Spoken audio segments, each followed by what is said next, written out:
ever pondered about the ancient Greek gods and goddesses who held reign from Mount Olympus? The tales of these divine beings have traversed through centuries, shaping Western mythology and continuing to inspire various forms of media and art. Mount Olympus, a place of grandeur and mystique, is said to be their mythical home. Towering above the clouds, this majestic mountain was considered unreachable, a fitting abode for gods and goddesses. Their reign began after a fierce battle against the Titans, a group of elder deities. Emerging victorious, the Olympians established a new divine order, marking the dawn of a new era. Each deity held dominion over different aspects of life and nature, from the sky to the sea, from wisdom to love and war. However, despite being divine, they still had human flaws and emotions. Their stories of power, wisdom, love, and intrigue hold a fascinating allure even today. Now prepare to meet the divine beings who ruled from this majestic mountain. First, we present Zeus, the most formidable of them all. Zeus, the god of the sky, stands as the most powerful figure among the pantheon of Olympian gods. This king of gods not only rules over the sky, but he also symbolizes justice, showcasing his immense authority. Zeus is often depicted with his iconic thunderbolt, a symbol of his dominion over the sky and his power to uphold justice. This thunderbolt, as much a part of Zeus's identity as his crown, is a potent reminder of his supreme power and the respect commanded by him among the other gods. His rule was not one of tyranny, but of order and justice. He was the guardian of political order and peace, a role he took seriously, often intervening in the affairs of mortals to ensure fairness and justice. His wisdom and power were revered not only by his divine siblings, but also by mortals who worshipped him. His decisions were final, his judgments irrefutable. His rule was absolute, but it was also just. In the grand hierarchy of gods, no one stood above Zeus. Next, we have Hera, the wife of Zeus and the queen of the gods.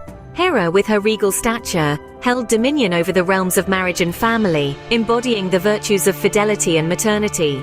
She was the divine matron, the protector of women, and the guardian of childbirth.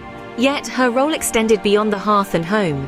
Hera was known for her fierce loyalty, but this often manifested as jealousy, particularly towards Zeus's numerous love interests.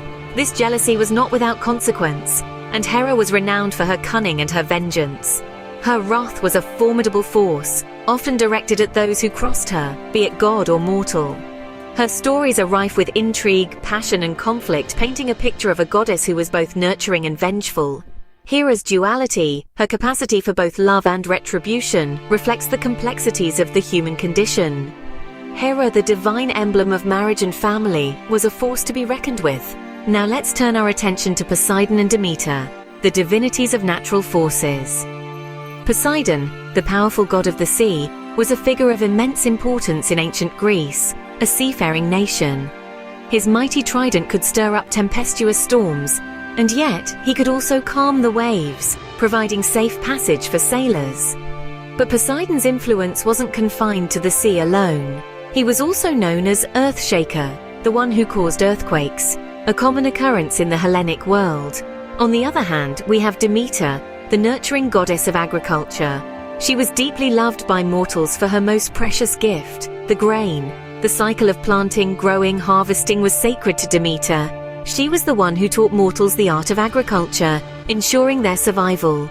The changing seasons were also under her domain, reflecting her joy and sorrow in the myth of her daughter Persephone. Poseidon and Demeter, the siblings who controlled the earth and sea, played crucial roles in the ancient Greek pantheon. Now let's delve into the underworld with Hades. As we descend into the shadows, we find Hades, the god of the underworld and the dead. Unlike his siblings ruling the seas and the skies, Hades reigned over the realm of the departed. He was the custodian of souls that passed from the world of the living, ensuring their journey to the afterlife.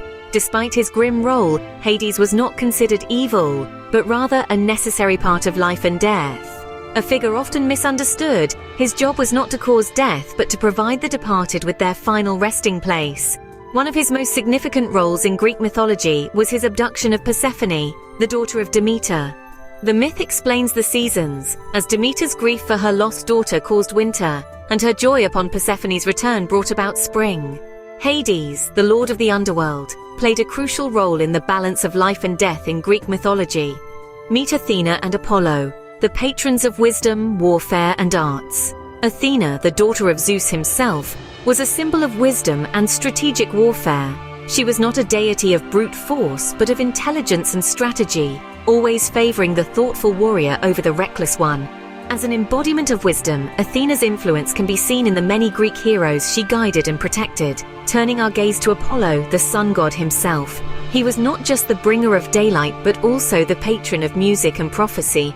Apollo's lyre could charm even the most stoic of hearts, and his prophecies, though cryptic, guided many a mortal and immortal alike.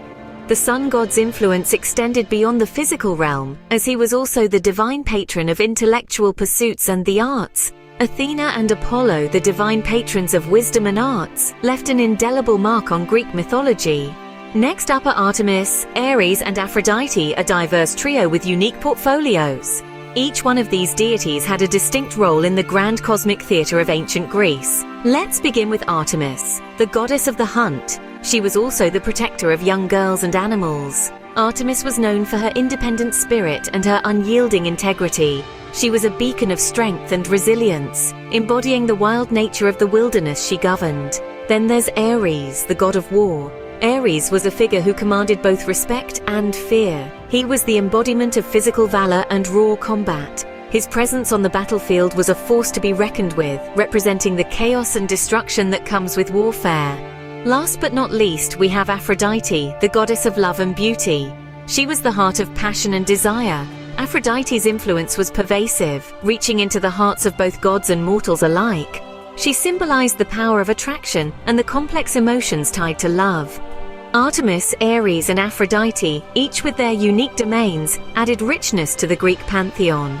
Lastly, we introduce Hephaestus, Hermes, Dionysus, and Hestia, the final quartet in our divine lineup. Let's start with Hephaestus, the god of fire and forge. As the only Olympian god who was physically imperfect, Hephaestus was thrown off Mount Olympus by his mother, Hera. Yet he didn't let this define him. Instead, he became an embodiment of resilience and creativity. Mastering the art of blacksmithing, he crafted all the gods' weapons and tools, and he's known for making the most beautiful and intricate creations in all of Olympus. Next, we have Hermes, the messenger of the gods. Hermes was the god of roads, flocks, commerce, and thieves. Yes, quite a diverse portfolio. Known for his quick wit and even quicker feet, Hermes was the divine intermediary, bridging the gap between gods and mortals. His winged sandals and helmet became iconic symbols of swift communication and divine guidance.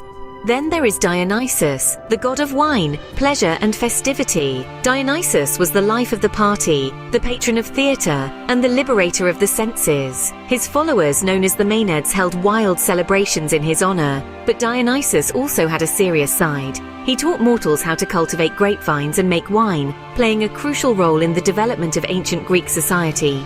Finally, we come to Hestia, the goddess of the hearth and home. The firstborn of the Olympians, Hestia chose to remain a virgin, dedicating herself to maintaining the domestic harmony and happiness. She was the symbol of the household fire, a crucial element for warmth, cooking, and ritual sacrifices. Her flame, always burning in the hearth of every home, was a comforting symbol of stability and unity. Hephaestus, Hermes, Dionysus, and Hestia, each with their unique roles, completed the divine assembly of the ancient Greek pantheon. Why do we still obsess about the Olympian gods today? It seems their stories have never lost their allure, even after more than 2 millennia. One reason is that these gods represent universal human experiences and emotions. Whether it is love, war, wisdom, or the home, each god embodies a facet of life that resonates with us. They are not just divine beings, but symbols of our own human struggles and triumphs. Their stories have been passed down through generations, influencing literature, art, and culture. From Homer's epic poems to modern-day movies, the tales of Zeus, Athena, Apollo, and the rest of the Olympian pantheon have inspired countless creative works. Their myths have become a part of our collective cultural consciousness, shaping the way we perceive the world. The Olympian gods continue to captivate us with their complex personalities and dramatic narratives. They are not perfect beings, they are flawed just like us. It is these human-like traits that make them relatable and their stories so compelling. The Olympian gods, with their timeless tales and universal themes, continue to fascinate us, proving that their reign is far from over. In our hearts and minds, they are still alive, still influencing us, still shaping our world. It seems Mount Olympus, despite its mythical location, is closer to us than we might think. Thank you for watching. Hope you found this video informative and entertaining. Please subscribe, like, share, and comment. We do like to know and hear your feedback. And if you have the means, please consider supporting us on Patreon, where you can get early access to our videos, and where we post bonus material. Till next time, this is Geeky Tidbits saying cheers and have a good day.